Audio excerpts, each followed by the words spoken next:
আপনি যদি আপনার টাকা নষ্ট করতে না চান, এখন আইএলটিএস এক্সাম দিতে অলমোস্ট 30K এর মতো পড়ে যায়, অলমোস্ট 30K এর মতো পড়ে যাচ্ছে। তো সেক্ষেত্রে একটা হিউজ অ্যামাউন্ট অফ মানি। তো আপনি যদি না চান যে আমার টাকা আমি নষ্ট না করি, সেক্ষেত্রে আপনাকে অবশ্যই এটা এনশিওর করতে হবে যে পরীক্ষার আগে আপনি যথাযথ পরিমাণ মক টেস্ট এবং আপনার নিচের যাচাই বাছাই করে নেবেন।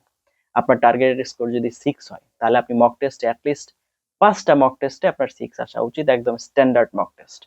আপনার টার্গেট যদি 7 হয়, তাহলে অ্যাটলিস্ট 5টা মক টেস্ট, মানে মিনিমাম 5টা মক টেস্ট একদম স্ট্যান্ডার্ড, ফুল স্ট্যান্ডার্ডে, এক্সাম স্ট্যান্ডার্ডে দিয়ে আপনার হচ্ছে নিজেকে যাচাই করে দেখা উচিত। তাহলে অ্যাটলিস্ট আপনার কষ্টের যে টাকা এটা সেভ হবে এবং আপনার মন ভেঙে যাওয়ার জায়গাটা, যার দরকার আপনার 6, সে পাইছে 5.5। এটা শুধুমাত্র অভাব হচ্ছে সচেতনতার।